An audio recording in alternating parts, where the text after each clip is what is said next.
Thought Bubble Audio.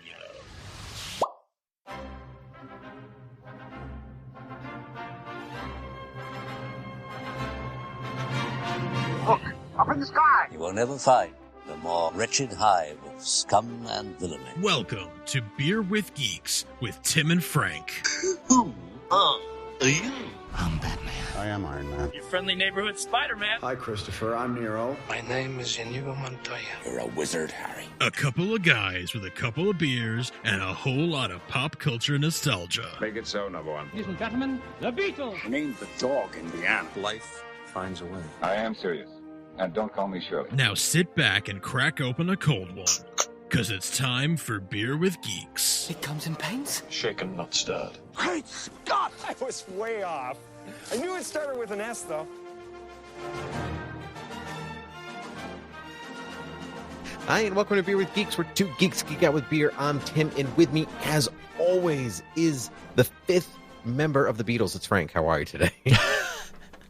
Franklin Beetle.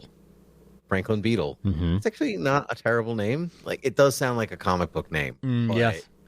This is Franklin Beetle. Oh, what alias do you think he's going to be? He must be the Beetle, right? Am I right? Yeah.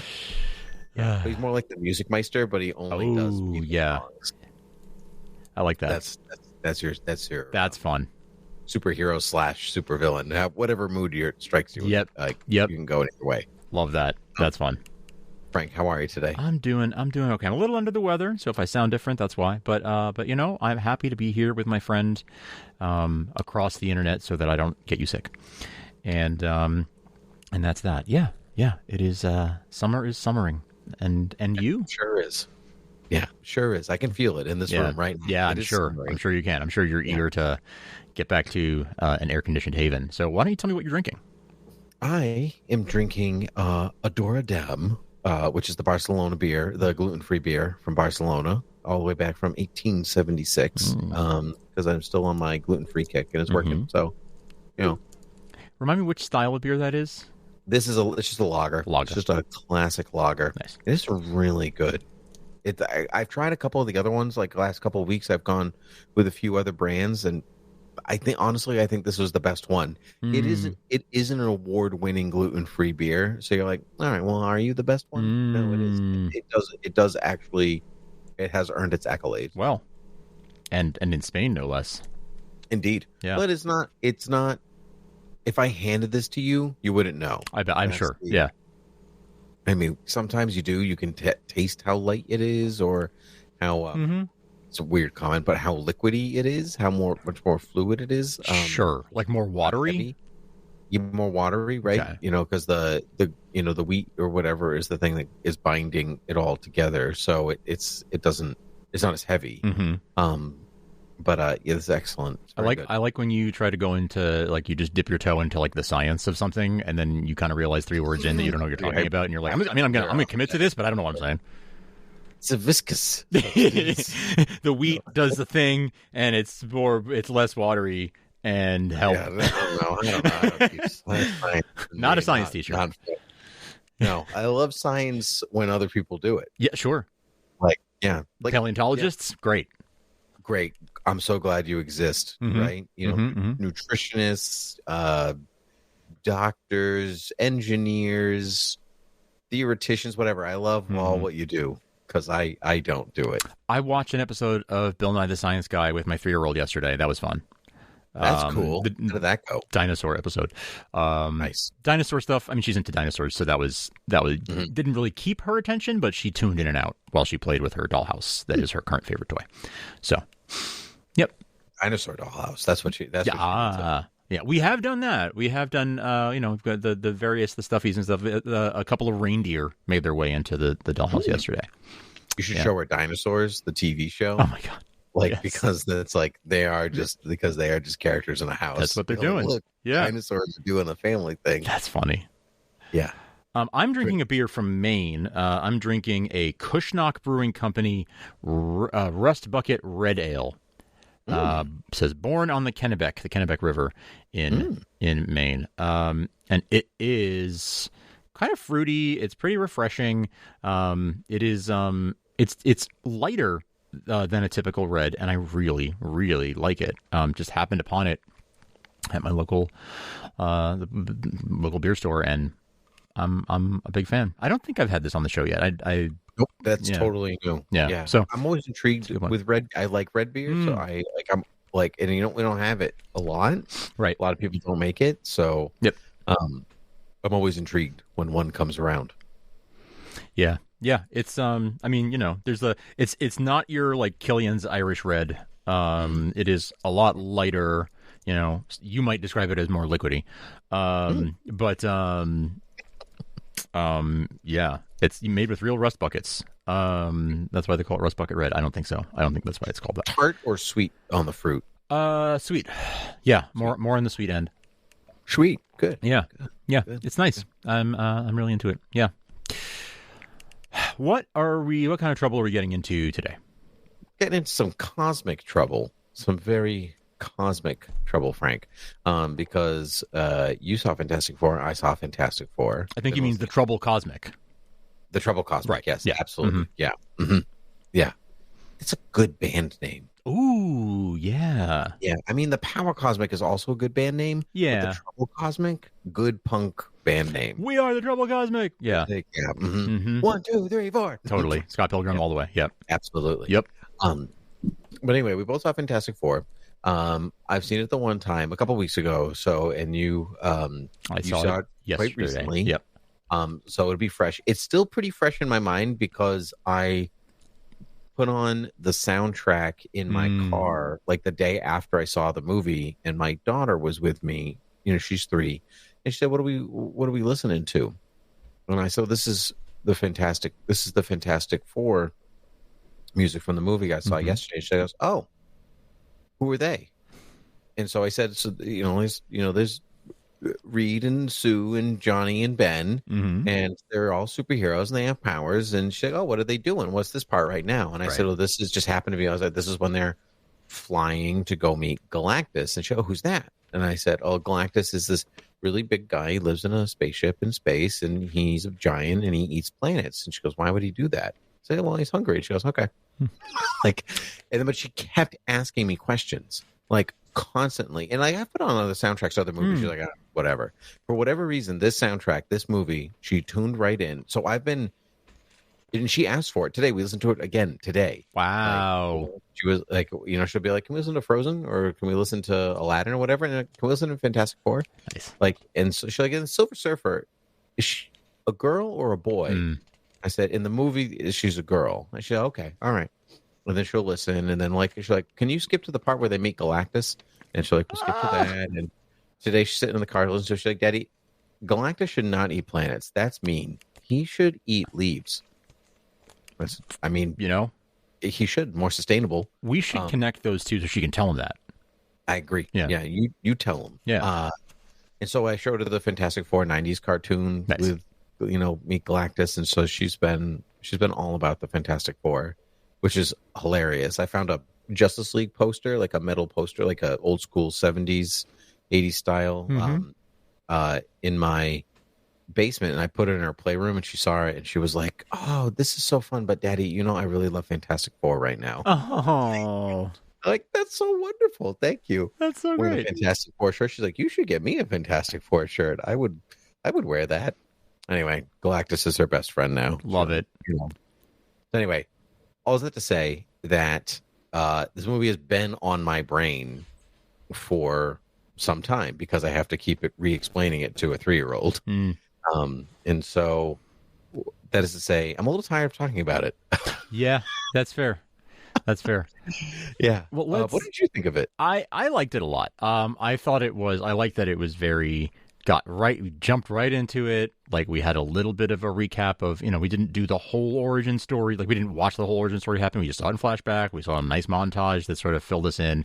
I loved the montage of all their villains, right? And getting to see that and sort of getting a sense for all their adventures up until now, right? That was, I think, super fun. And it was a fun movie. It was, I think, a good change of pace for the Marvel Universe.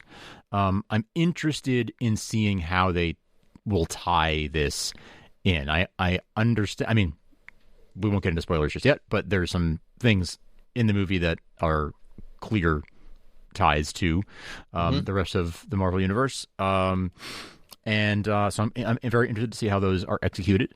I think they're trying to thread a needle here with this very retro future universe on the one hand, and the 616 universe on the other.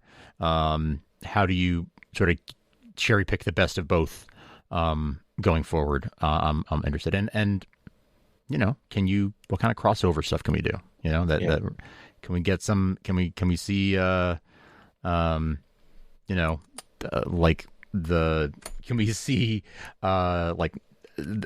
characters like I don't know, like, can we see Hawkeye in that world, or can we see I'd love to see the kind of crossover they come up with. I liked it. Everyone is asking like, oh, what'd you think about it compared to Superman? Like that's sort of the question that everyone comes up with. You can't compare them. They're different. No, they're different. They're quite different films. I mean, they are both optimistic films. They but like Thunderbolts is also an optimistic film. Yeah. I really would never compare Thunderbolts with Superman. It's just they're just kind of fundamentally different stories. Right. Apart from them existing within the same superhero genre, sure, which is an umbrella genre. It's like it's. I think actually, if any, the Superman and Fantastic Four do fit comfortably into the superhero genre as opposed to any kind of subgenre of something. Yeah. But they're not really the same. I wouldn't.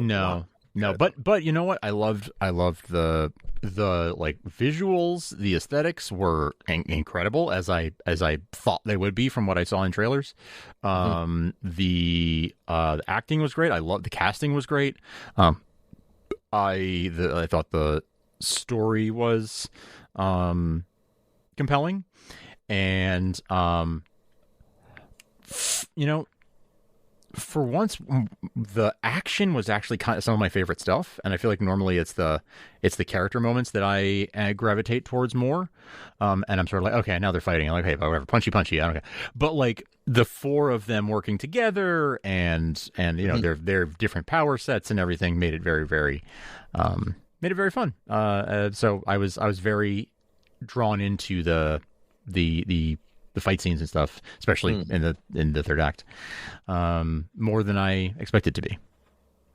I think the action sequences were still character driven. They were very much they so. were character focused, as opposed to just being not an action sequence not a plot driven action sequence. Yes. They were a character driven action sequence, and I will say that, which I think you said is like kind of a change of pace for the Marvel universe. It was a really character driven story, which I appreciated, and it is about how do people who are kind of just really good at what they do face an actual challenge. Because I think like everything is just really works for them. They have a good family dynamic. They save the world over and over again, as we saw in the montage, like you said. And here is a seemingly insurmountable problem, and how do you actually accomplish that without losing the core of who you are and your and what you believe in and everything. And I think it was well done. But I can say that like for you, like I really liked it. Like I really liked it. I did not love it. I really liked it. I think it rested a lot on its visual aesthetic, which I loved, and it rested a bit on the score, which truthfully I think is slightly overhyped, which I liked, but it's not the greatest score I've ever heard. Not even the greatest score I've ever heard from Michael Giacchino.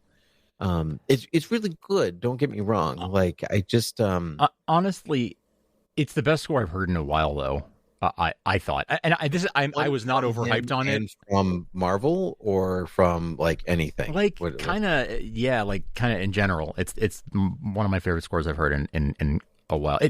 That's funny. I do agree with you there, though. That's like it's doing a thing. It's very classic in its style. Yeah, yes, it is. Absolutely, that's right. And it called attention to itself, and I mean that in a good way, where I noticed how much it was adding to the experience. I agree. And that's not something that, like, even Superman, not until like the second or third viewing was I like, man, this score really does slap. This one was sort of like, you know, halfway through the movie, I was like, damn, this score is really bringing it. And I had forgotten that it was Giacchino, and I was like, who did this again? And looked it up, and I was like, oh yeah, okay, yep, that tracks. There we go. Yeah, that makes sense. That's why I love it so much.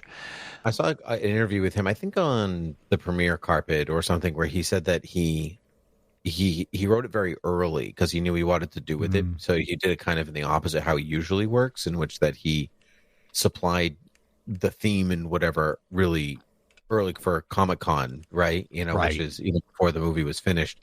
But he really wanted to zero in on the aesthetic and work off of the aesthetic. So a lot of it is based on Tomorrowland. That's Disney totally the vibe. The Disney Electric Light Show. And I like that I do like that very much. I also don't love it. Sure. I just like, it's right at that, like, it's right there. It's so close. Yeah. Like, I really, really, really like it. Yeah. Yeah. It's like almost like breaking up with a girlfriend that you think could be the one, and then you realize isn't the one. You're like, I just really, really, really like you. Yeah, but I don't love you. Yeah, it's you know, I think we're now at the point where we have so many of these that, like, they can't all be 5 out of 5s. Like, now we're grading them against each other a little bit, right? Like, we've seen more.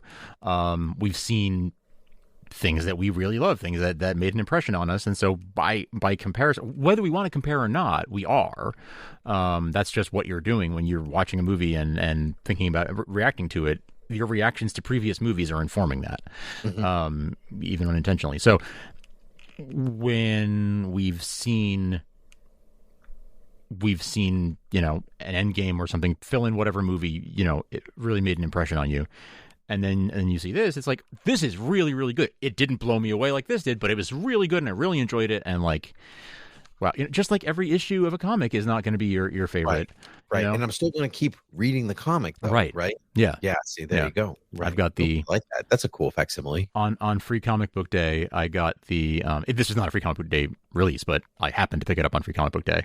And it is Mickey and Minnie and Donald and Goofy as the Fantastic Four in that classic cover. That's the kind of company synergy I like. So, yeah, and I was excited because I was like, it says, what if Mickey and Friends became the Fantastic Four? And I was like, great, I'm in. And I bought it, and then I realized it's just a variant cover of that month's issue of Fantastic Four. Like, it's just a 2025 issue of Fantastic Four with a Mickey cover on it. Which is still a good run. Still cool. Still cool, but I was... Better cover than story. It's just my expectations were like, oh, I'm going to read a Mickey and Friends story told as Fantastic Four. That's so cool. How did I not hear about this? Like, because it's just variant cover. That's why. That's why. But that's okay. Yeah. That's okay. It's still a fun thing to have in my collection. Let's go into spoilers. Yeah, that sounds good. Yeah, because I think it's hard to talk about the plot without spoiling too much. There was very little about this movie that didn't work for me. Even across the plot and everything, kind of from A to B. And I don't say this lightly because I'm very outspoken about how we need more 90-minute run times, more 2-hour run times. And this movie is a pretty clean 2 hours, you know, plus credits. And I say this movie could have used another 10 minutes. Oh, interesting. Yeah, I didn't think that's where you're going. As for a really character-driven movie, it becomes super plot-driven at a very particular point. And it just, like, there are things that clearly feel like they were unresolved, like Ben's interest in Roz Rosman. No, she's a new character. Natasha Lyonne. I think the name is based off of Stan Lee's wife. Oh, cool. But it's like allegedly supposed to, like, it was supposed to, like, explore part of like Ben's Jewish heritage. And like I feel like Sue's work with the UN kind of like, yeah, she works with the UN. That was very blink and you miss it, right? Like and I feel like that was a disservice to those characters because I feel like Reed and Johnny were more integral to the plot, the main plot that way, but Sue was for a bit, and then and Ben just wasn't. I found that he like really was quite underserved as a character, and I think that's because stuff was left on the cutting room floor for the runtime, and so I was kind of like, it was a double-edged sword for me. I'm like, I love that it was 2 hours. I love that I like kind of walked in and out of it, and the sun was still up, right? You know, and how rare for a movie these days, and but I also feel like I was missing pieces that were essential to push me into loving this movie. Do you think John Malkovich would have done that? No, I don't. Yeah, I don't think so either. No, he was supposed to be at the beginning. So instead of the montage, they were fighting Red Ghost. And so what they did instead was cut him out and do the montage and use a clip of them fighting the apes. Right. And so with other stuff, which truthfully I like better. That was better. Better. I think there was stuff with Sue with Red Ghost though, like later. So like it wasn't just like we fought them. Now we're like diplomatically working with him. Oh, sure, okay. So and that's like where Sue's stuff gets left out. And I know there was stuff with Mole Man that like also got swished out for the same reason.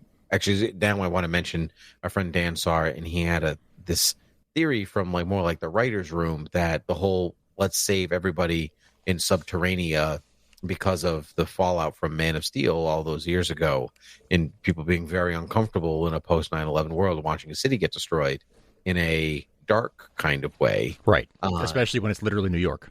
Yeah. And I 100% think that's true because movies have gone out of their way since Man of Steel to be like, this place is deserted. This place is evacuated. There's always a line of dialogue explaining like, oh, we took them away from the action. You know, like there's always.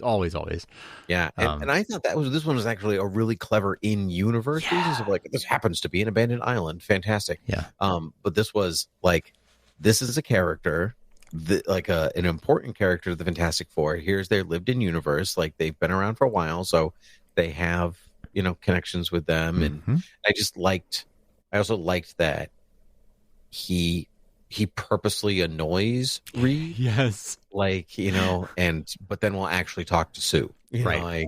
Because she's the diplomat, right? Yeah. Like literally and figuratively, she's a diplomat. She knows how to talk to people. Yeah. Yeah. I thought that was very fun. I couldn't help but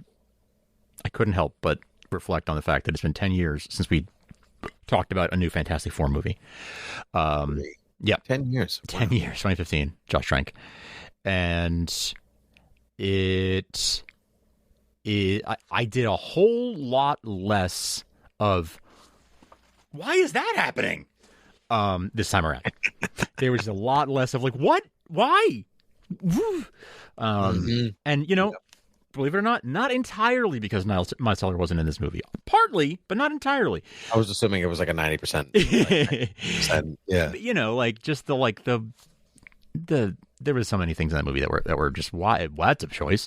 And this movie really felt like it made sense. It felt like it was a love letter to the Kirby spirit, the Stan Lee and Jack Kirby sort of spirit. You got Vanessa Kirby in there for that helps. That's the biggest tribute of all. The name's right there. Mm-hmm. Yeah, I do think that it's still a safe movie, and I think which is hilarious when you think like giant silver nude lady on a board and 100-foot tall Galactus walking through the city and all that, and I'm like, it still feels safe. Like it didn't get real wild the way that you would expect Fantastic Four to get in some ways, and like that is a fault of all the Fantastic Four movies. Like they just don't go to the weird place that Fantastic Four have always gone to. I'm working on this thesis that like it's, let's call it 25 years of this like current comic book movie boom, right? And the more willing filmmakers and studios have been to get weird with it, the better the movies are. When you are willing to make it more like it is in the comic book, the things that make it weird, the things that make it when not everybody has to be in like matching X-Men suits or whatever. Like that's my favorite example always is like they were so afraid of it looking too weird that they were like, oh, what if we give them uniforms? Just and even like the Josh Trank take on Fantastic Four was very dark and gritty and like obviously it's 2015, we're in a post Dark Knight Rises world, like that was the trend at the time. Not like pinning it on him, but it wasn't it didn't strike the right tone for these characters, right? And I think this shows that when you lean into that and you're like, okay, let's make it a like Pan Am TWA 1960s mid-century modern, like and I guess it's supposed to be taking place like present day for that universe. It just happens to be this is the way that the in that timeline it looks like the 60s. Yeah. It's all cyclical, things come back and whatever else. They just kind of lingered there for a while. And which I love. Like I love that like Herbie's face was a tape deck. Yes, I love that so much, the reel to reel. Yeah, that was I think the best visual gag in the whole movie. That was top notch. Yeah, like great. That's why I said like the design work was spectacular. And they're not afraid of their outfits looking like sweaters, and they still have the 4 on them, and like there's like stuff in there that I really enjoyed. The character work was good. Like they make really tough choices when they're like, okay, so this giant cosmic being wants our baby, and we're going to use the baby as bait because that is literally the only option to save billions of people. That's a tough choice. That's a that's a I'm going to put my baby on the train instead of pulling the lever. It's a trolley problem, right? That was exactly what I was going to say. It's the trolley problem. Do you kill one baby or do you kill billions of people? Yeah. And they try to have their cake and eat it too, and it ends up working, but only because Johnny is the hero of this movie along with Sue. Like it is they are the real ones. Yes. Yes. Yeah. And I've heard some things that, we're in spoiler territory, but someone said to me like, like Sue's death wasn't earned. And I don't like I would feel that way if she stayed dead. If she stayed dead, I agree. Like kind of knew this wasn't going to die. I mean, it is like dead in the way that like, I don't know, trying to like who dies in a MCU movie but doesn't really die very quickly, like gets defibrillated or something.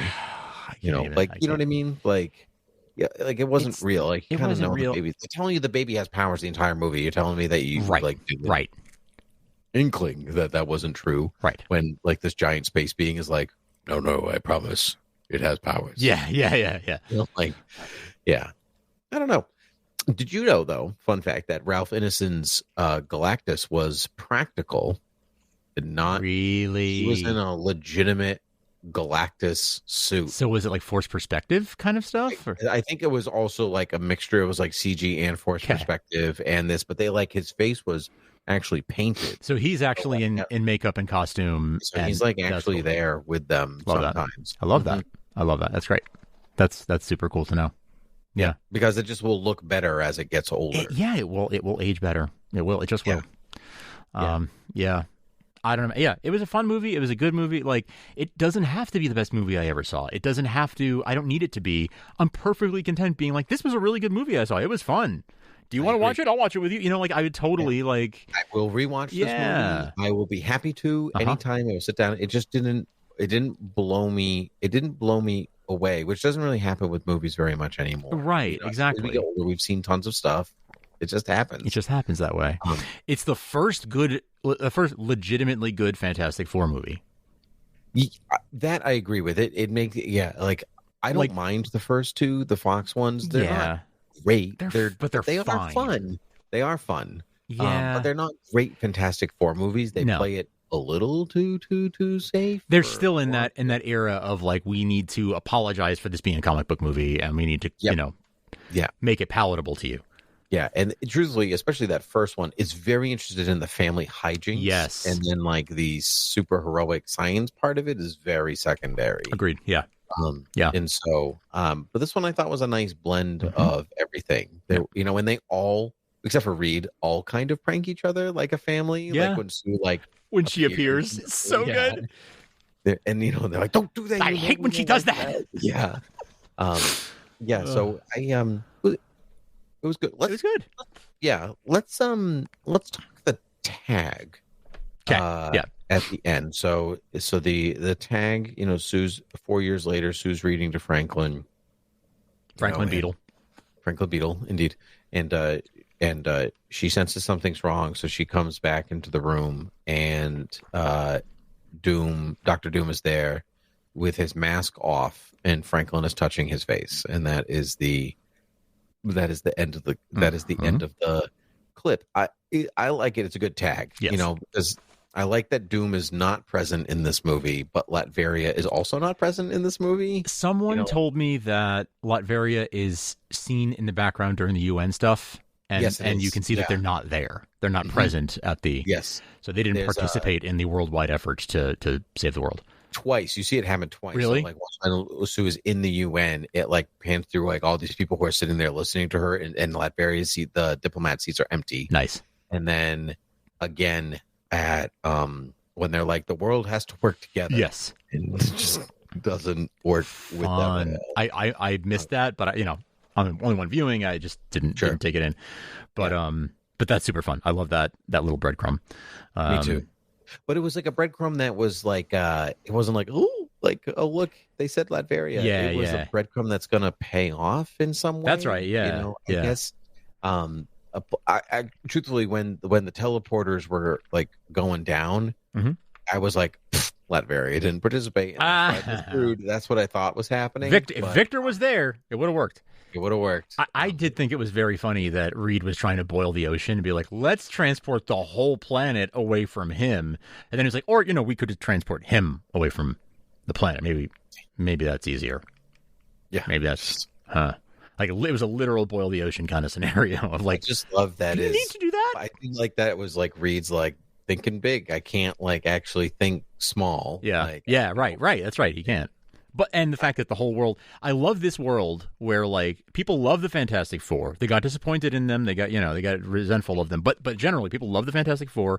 The whole world was willing to work together in 48 hours to try and build this stuff. Like, what? Like, I want to live in that world. You know what I mean? Yeah, that world is the best world. That's like, let's just move the rest of the Marvel universe to there and forget 616.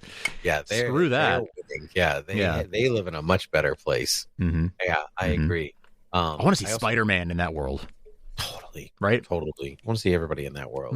I do like when like he's not building the crib, like Herbie's building the crib, and he's like, oh yeah, I got a baby proof everything. So they're like, he just got rid of all the villains. And they're like, you baby proof New York. Yeah, that's. But I like that as a setup. They're like, yeah, I can do that. I can just figure that out, and here's a problem I can't solve. So it was really good. I enjoyed that quite a bit. But anyway, going back to Doom, do you think that? So here's the question. So Robert Downey Jr. is Doom. Yep. Good to know that he's hit from their universe, right? He's not like secretly hiding out in the 616 universe. Do we know that? I don't know if we know that. Yeah, we know that now. Okay. Yeah.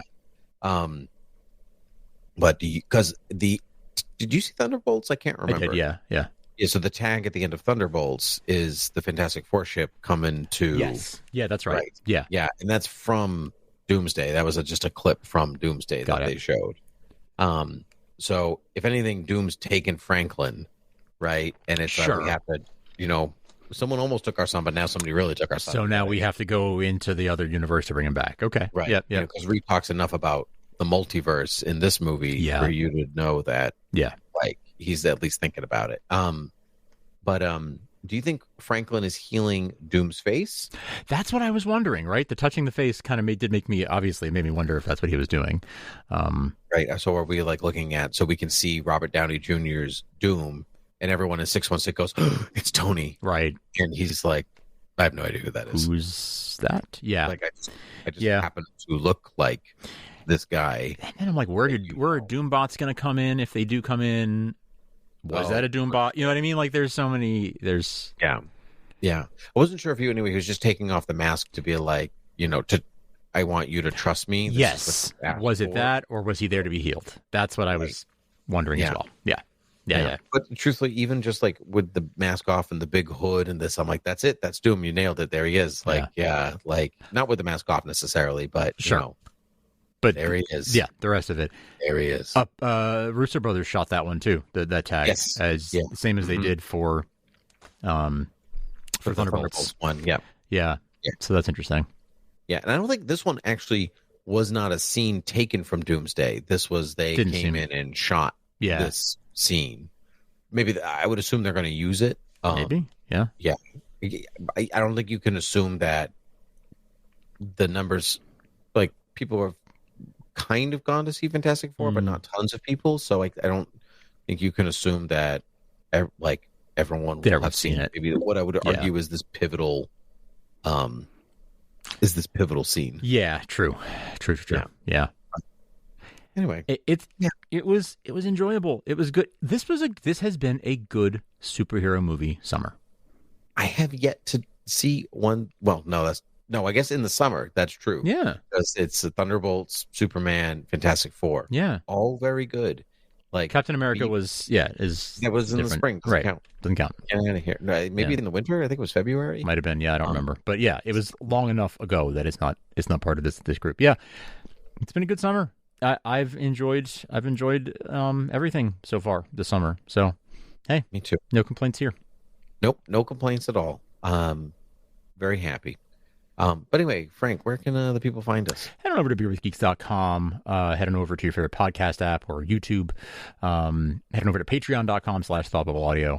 And you can support us by rating and review us in your favorite app, leaving a comment, or like and subscribe on YouTube.